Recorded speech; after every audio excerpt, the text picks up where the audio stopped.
Bom, eu quero partilhar com vocês hoje sobre um tema da Palavra de Deus que tem tudo a ver com este culto de celebração da ceia do Senhor. Eu quero conversar com vocês sobre a dimensão político-social da crucificação de Jesus. Quais as implicações na sociedade, na questão política, a crucificação de Jesus teve?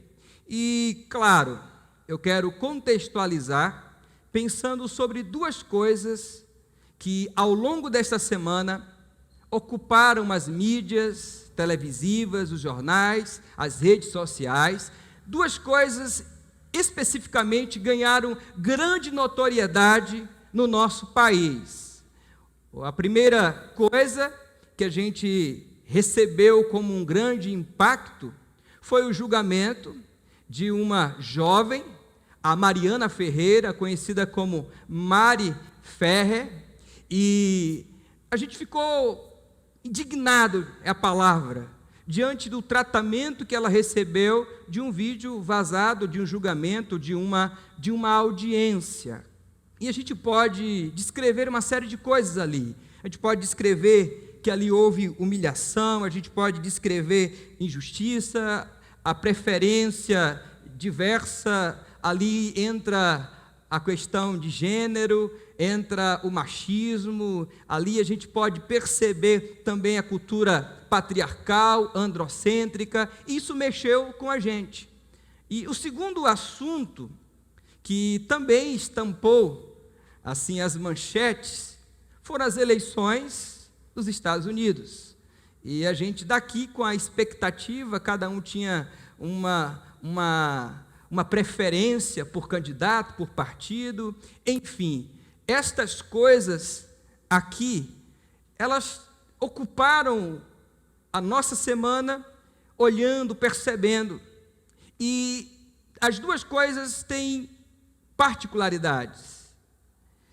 O caso da Mariana Ferreira tem a questão social, a cultura que a gente vive, e as eleições dos Estados Unidos têm a ver com o projeto político, ideais políticos, o jeito de se estruturar política e fazer política, tanto institucional como a política que vem de polis, desse bem comum, da cidade, do bem-estar de todos. Agora, a crucificação de Jesus também, existem questões sociais e políticas que envolveram o cenário da crucificação de Jesus. E é sobre este cenário que envolveu a crucificação de Jesus que eu quero compartilhar com vocês. A gente ficou estarrecido com uma audiência esta semana, e imagine se eu te levar, se você for comigo aqui, mergulhando no texto, em uma audiência de 2000 anos atrás, ou mais de 2000 anos atrás. E como que a gente se sentiria percebendo que também houve com Jesus violação dos direitos humanos? Houve com Jesus, aqui, se a gente for verificar, não houve nenhum tipo de investigação. A gente vai verificar um julgamento parcial, a gente vai encontrar a ausência de provas, o cerceamento do direito de defesa, a gente vai encontrar a ausência de denúncias. E a gente percebe e fala assim: nossa, o julgamento desta menina, desta jovem, nossa, foi muito mal conduzido. Imagine o julgamento de Jesus há mais de 2000 anos atrás. As implicações sociais de uma política externa, de um país que a gente não está lá, mas que sente os efeitos aqui, no Brasil.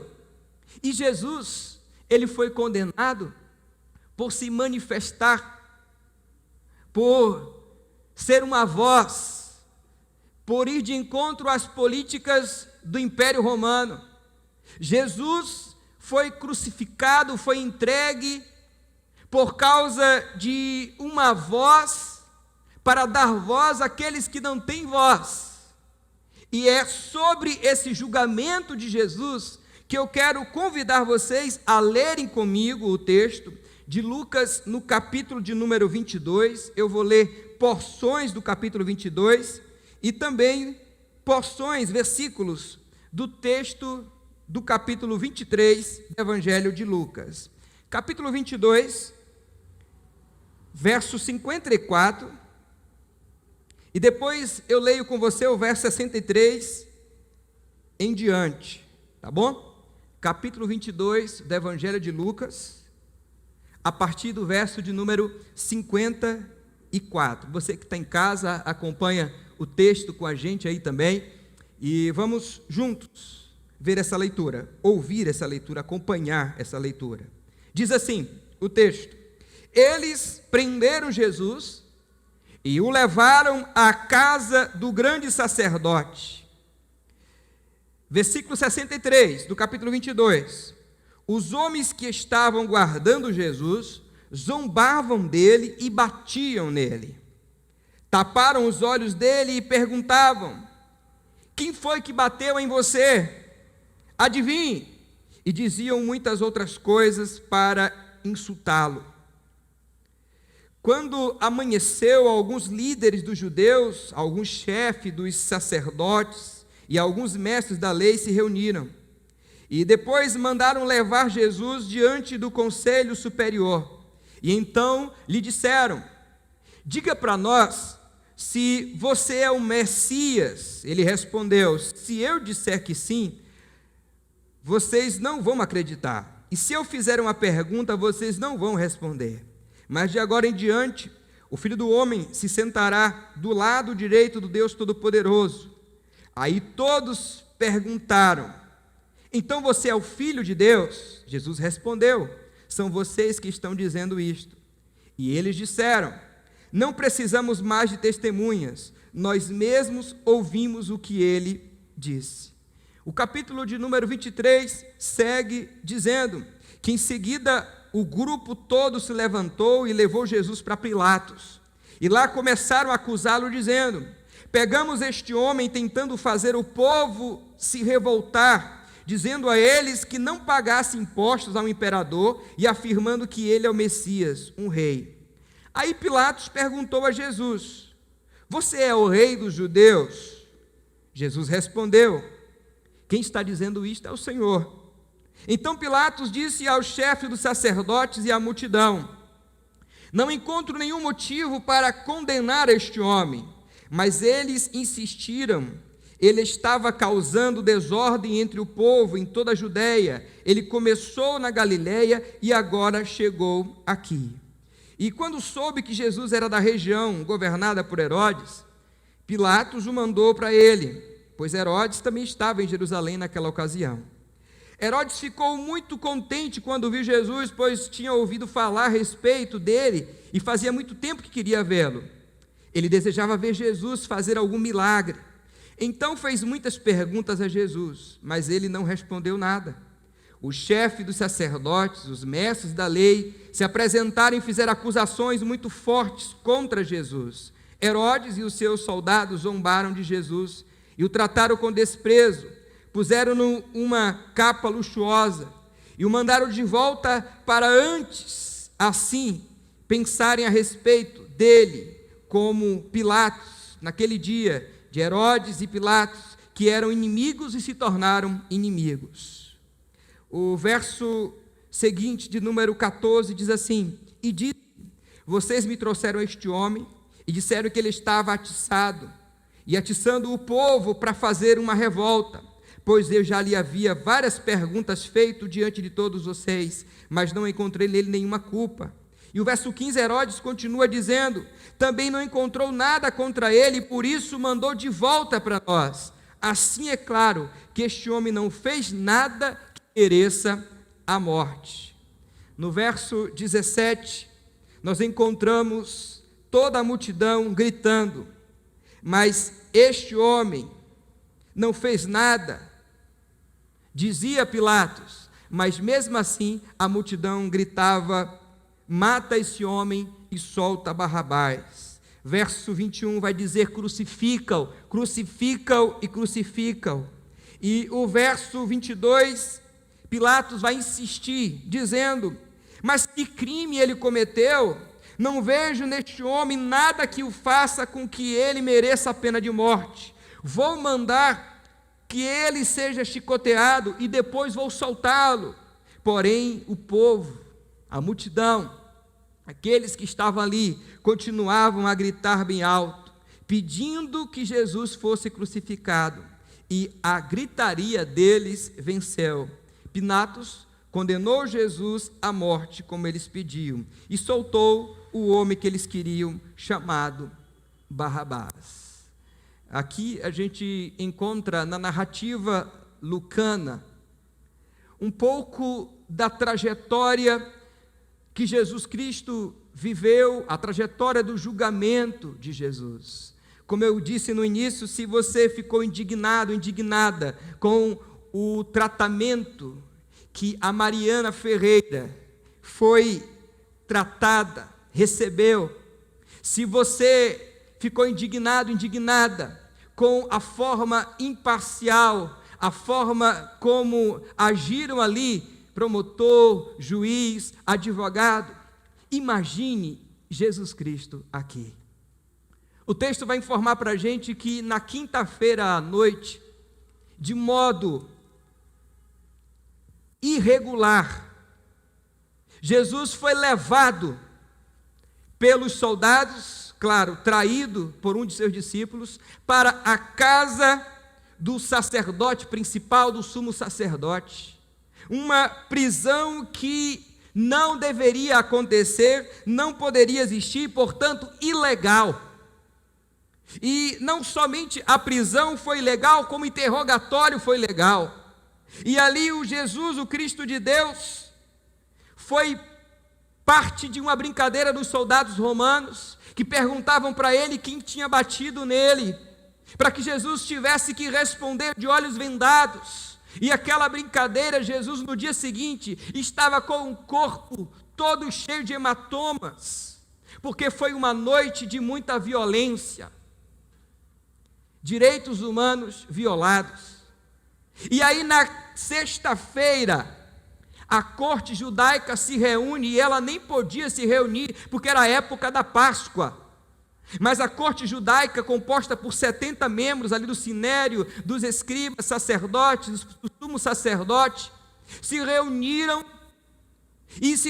para julgar o caso de Jesus. Mas julgar o quê? Não havia condenação para ele que fosse verídica, não existiam provas, não existiam testemunhas, apenas estava Jesus ali alegando que ele dizia ser o rei dos judeus, e para Roma, dizendo que ele estava incitando a uma forma de turbulência social, agitando a sociedade, o lugar, o ambiente, e dizendo que não era para pagar tributo algum para César.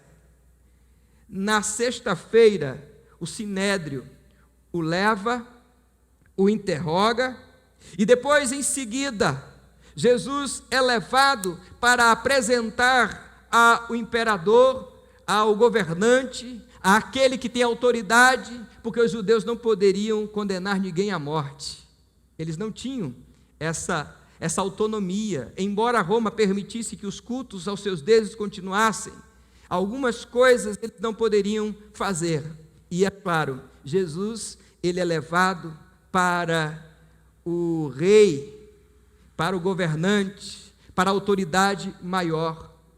E ele é levado para Pilatos. E Pilatos diz assim: olha, se ele é galileu, vamos mandá-lo para Herodes, porque ele que é o governador da Galileia. E o Pilatos passa aquela responsabilidade de ter que julgar aquele homem para Herodes. Herodes conversa, bate um papo com Jesus, interroga, fala, faz chacota, e depois diz: olha, isso aqui não é nada da minha alçada, mande de volta. E Jesus volta para o governador agora da Judéia, Pôncio Pilatos, que insistentemente fala com a multidão que mal fez ele. Esse homem, eu não vejo culpa alguma neste homem.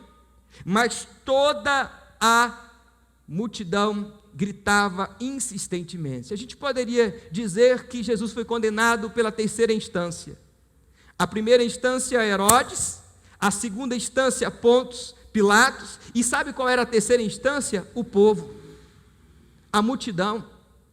E o povo que era incitado pelos próprios religiosos, é a religião oficial ali da cultura judaica, que vai agitando o povo para pedir Barrabás. É a religião que entrega Jesus para ser julgado por Pôncio Pilatos. É o povo da religião agora que está trazendo um homem para que possa ser julgado, entregue. Olhem quantas irregularidades. Não houve qualquer investigação sobre o que se falava e apresentava sobre Jesus. Não tinha ali um julgamento justo, era um julgamento parcial. Naquele julgamento existiam, ou melhor, não existiam provas acerca do que falavam de Jesus. Naquele julgamento tinha ali o cerceamento do direito de defesa, porque Jesus não teve o direito de defesa. Aqui no julgamento existe a ausência de denúncia, porque na verdade os líderes estão levando Jesus, mas não há uma denúncia formal, protocolada. Quando a gente olha para esse jeito, a forma como Jesus foi crucificado, a gente vai perceber o desrespeito aos direitos que Jesus tinha como ser humano, como pessoa. E aí, Jesus foi condenado pelo povo que dizia: crucificam, crucificam, crucificam. Mas a gente está conversando sobre a dimensão político-social da crucificação de Jesus. E porque de fato os judeus, insistentemente, eles queriam pegar Jesus em alguma falha e não conseguindo criar o Jesus até Pôncio Pilatos para ser julgado e crucificado, morto. Simplesmente porque Jesus era uma voz na sociedade. Porque Jesus, ele deu voz à mulher, Jesus, ele deu voz ao servo, Jesus deu voz à criança, Jesus deu voz àqueles que eram estigmatizados pela sociedade, os doentes, os enfermos. Jesus fez voz e deu voz, visibilidade àqueles que não eram notados. Jesus denunciou a religião oficial do império, que não ajudava o próximo, só enriquecia os seus líderes. Jesus falou sobre a política econômica que cada vez mais separava vidas e pessoas em classe A e classe B. Jesus falou contra um império que cada vez mais extorquia impostos altos e tinha domínio sobre os mais pobres. Jesus foi uma voz profética, uma voz de denúncia, uma voz em uma sociedade. E claro, tudo isso abala, tudo isso mexe com as mentes, tudo isso tira as pessoas da zona de conforto e claro, tudo isso dá voz para aquele que não tem voz. Cria-se uma certa agitação e expectativa sobre esse reino que ele anunciava, o reino de Deus, o reino que ele pregava, que ele falou, e esse reino que a gente prega até hoje.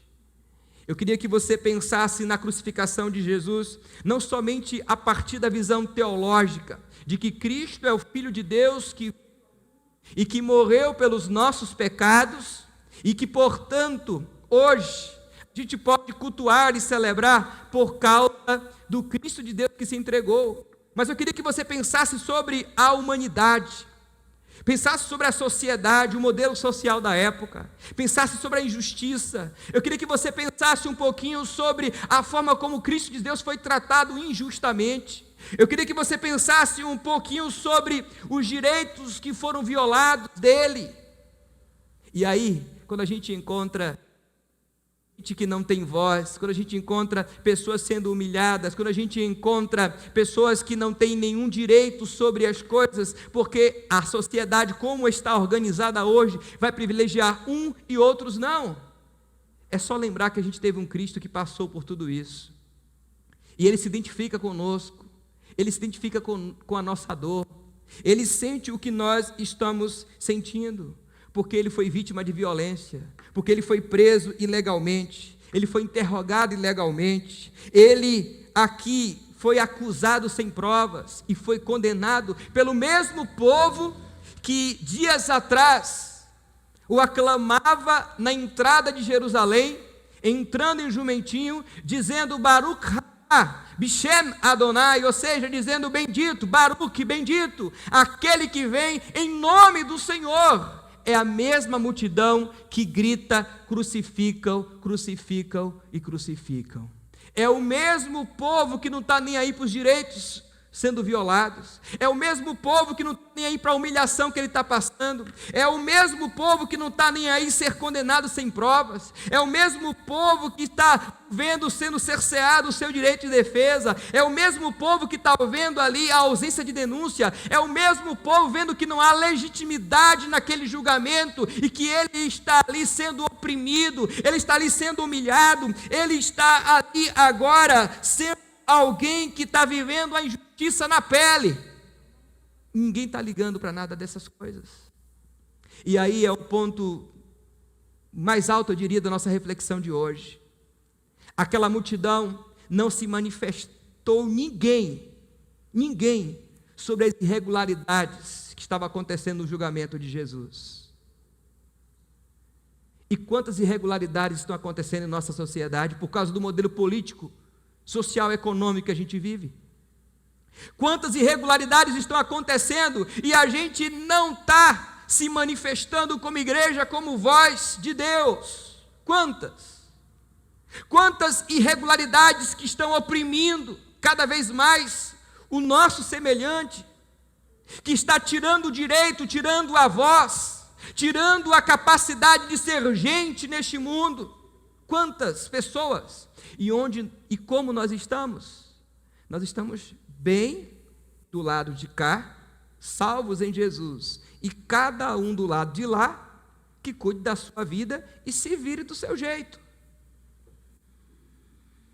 Eu comecei a olhar a postura da multidão e comecei a me perguntar, me questionar: será que a minha postura não tem sido semelhante? Será que não tem sido? Porque a gente acha que é frescura quando alguém que é oprimido sente-se cada vez mais oprimido pela sociedade e fala assim: não, isso é bobagem, que não tem racismo no Brasil não, que o índio que gosta de confusão, negócio de índio, não, a mulher também quer direitos também, quer viver essa coisa do feminismo e tal, que está em alta, e agora vem reivindicar as coisas. A igreja não pode se calar diante dessas coisas. Jesus Cristo morreu na cruz do Calvário e todos os seus direitos foram violados. Este caso da Mariana Ferreira aconteceu distante da gente. Mas esse caso da Mariana é um caso que a mídia noticiou, de inúmeros outros casos que acontecem no mundo e que nós, como igreja, não podemos nos calar. Eu não estou entrando no mérito do que é verdade e do que não é verdade. Eu estou dizendo que o ser humano deve ser tratado com dignidade em qualquer situação. Eu estou falando sobre direitos humanos, dignidade que o ser humano precisa. Eu já vi crente dizer, essa coisa, depois que criaram o negócio de direitos humanos, só foi para dar voz para marginal. Ei, não é assim não. Não é desse jeito. Jesus veio para dar voz àqueles que não têm voz. Jesus veio para dar visibilidade àqueles que não têm visibilidade alguma. E ele sentiu tudo isso na pele. Todas as vezes que você se reunir para celebrar a ceia do Senhor, pense sobre a dimensão teológica, espiritual deste momento da ceia, mas também lembre de toda a humilhação que Jesus Cristo passou. Estamos na última semana para as eleições municipais. Escolher os governantes, pensar sobre quem vai estar lá legislando, criando leis e atuando na administração pública, isso é uma responsabilidade imensa que nós temos, o direito do voto, que a gente conquistou com muitas lutas. É esse modelo social que exclui, que separa, que segrega, que faz escolhas, que nomeia, que diz esse é desse grupo, esse é desse grupo, esse é desse grupo, e esse é desse grupo, e vai classificando socialmente por grupos, e não por seres humanos, pessoas, indivíduos. Jesus foi crucificado, sim, por projeto e propósito de Deus, mas Jesus foi crucificado porque ele foi uma voz, dando voz para quem não tinha voz. Jesus aqui, ele surgiu no cenário da história, e ele surgiu para denunciar e para dizer que o modelo econômico, social, político estava errado. Pastor, o senhor está falando essas coisas, mas não tem jeito não, é a corrupção mesmo, essa política institucional é desse jeito aí mesmo, ninguém está ligando para ninguém não. Você vai ver depois que ganhar as eleições, esquece que o povo existe. Esse contato corpo a corpo, essa andar em rua, isso vai passar. Não tiro sua razão, de fato, isso vai continuar. Mas isso é política institucional. Mas tem a política, que todo ser humano é de fato ser político, que é pensar sobre o bem comum, que é pensar no outro, que é pensar sobre as leis que precisam ser estabelecidas. E quem faz as leis? São as pessoas que a gente pensa em colocar lá. Hoje celebraremos a ceia do Senhor. Eu te convido, você que está aqui, a ficar de pé. Você que está em casa, que preparou o seu cálice, o seu pão, também fica de pé aí na sua casa, porque nós vamos celebrar a ceia do Senhor agora. E nós vamos celebrar a ceia do Senhor nesse momento, pensando não só na imagem do Cristo que ressurgiu, mas pensando na imagem do Cristo que foi uma voz na sociedade, do Cristo que deu visibilidade para aquele que não tem visibilidade, de um Jesus, um Cristo de Deus, que foi vítima de conspiração, e todos os seus direitos foram violados, foi agredido, foi preso de modo irregular, um Jesus que foi condenado sem sequer ter um julgamento justo. Eu quero celebrar a ceia do Senhor com você, você que é a igreja de Jesus, você que está aqui na galeria, você que está aqui, você que está em casa, dizendo: pense onde estava a multidão quando tudo isso Jesus passou. Ela estava gritando: crucificam, crucificam e crucificam. Arriscaria dizer, a terceira instância, a multidão, é quem condena Jesus. E uma multidão, diga-se de passagem, de religiosos judaicos, em sua maioria, gente que ora, gente que canta, gente que frequentava a sinagoga, frequentava as reuniões do templo, gente que conhecia a Torá, os escritos, os profetas, o Pentateuco, os proféticos, os sapienciais, gente que conhecia a lei de Deus. É esse povo que está agora gritando: crucificam e crucificam. Será que nós estamos do lado daqueles que lamentam e choram como aquelas mulheres aos pés da cruz? Ou nós estamos do outro lado, vendo o sofrimento do outro e nada fazemos? Celebrar a ceia é relembrar a nossa responsabilidade diante do mundo, de anunciar Jesus não somente como um discurso elaborado, preparado teologicamente, mas anunciar Jesus com a nossa prática de amor, com os nossos olhos, percebendo e enxergando o outro. A gente anuncia Jesus sabendo votar e fazendo boas escolhas. A gente anuncia Jesus amando aqueles que ninguém quer amar. É a igreja de Jesus no mundo que está aqui para que o que aconteceu com Jesus há 2000 e poucos anos atrás não aconteça mais. Gente sofrendo, sendo humilhada e sem ninguém, nenhuma voz para dizer: ei, está errado, Não é assim, não é desse jeito, não é dessa forma que se faz. Nós não podemos nos calar diante do racismo, diante da violência, diante da pobreza, diante da desigualdade social, diante da corrupção, diante do nepotismo, diante da lavagem de dinheiro dos corruptos. A gente não pode se parar e ficar parado olhando isso, achando que não é problema nosso. É sim, porque nós somos sal da terra e luz do mundo, diz a palavra do Senhor. Nós somos sal dessa terra e luz deste mundo. A igreja não pode se calar quando o outro é humilhado. A igreja não pode parar quando a gente tem um modelo econômico que sempre vai privilegiar uns e outros não. Senhor Deus, nesta noite a Tua palavra nos revela e nos mostra como o Senhor Jesus, aqui no texto de Lucas, isso é muito claro, passou por várias e várias coisas, onde seus direitos foram tirados, violência.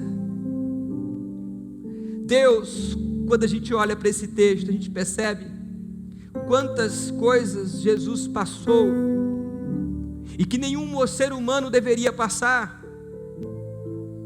Deus, quando eu olho para esse texto, a gente percebe, eu percebo essa multidão que assistindo tudo isso, ninguém se manifestava, ninguém se manifestou, apenas um homem para servir e carregar a cruz. Senhor Jesus, nós não podemos como igreja nos silenciarmos. A tua igreja celebra a ceia do Senhor hoje.